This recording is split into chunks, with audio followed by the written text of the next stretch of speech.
ഒരു ദിവസം അവര് പതിവ് പോലെ കാട്ടിൽ ചുറ്റിക്കറങ്ങാൻ പോയി. കുറെ കഴിഞ്ഞപ്പോഴാണ് ഒരു മൂങ്ങ ചോദിച്ചത്, നിങ്ങൾ ഇന്ന് വീട്ടിൽ പോകുന്നില്ലേ? അപ്പോഴാ അവര് ശ്രദ്ധിച്ചേ, നേരം ഇരുട്ടിയിരിക്കുന്നു.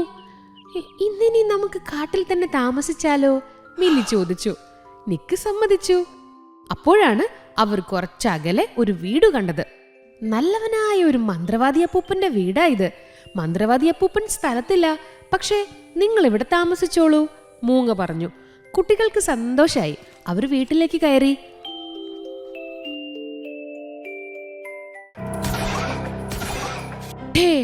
പെട്ടെന്നതാ അകലെ നിന്ന് ഒരു വെടിയൊച്ച.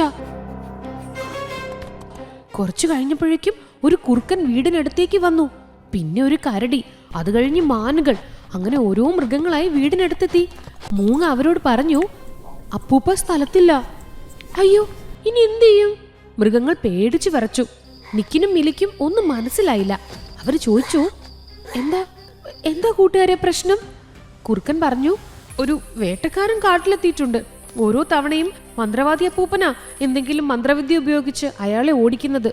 അപ്പൂപ്പൻ ഇല്ലാത്തോണ്ട് ഇന്ന് കുഴപ്പാവും. ഞങ്ങളൊന്ന് നോക്കട്ടെ. അതും പറഞ്ഞ് നിക്കും മിലിയും അകത്തേക്ക് പോയി.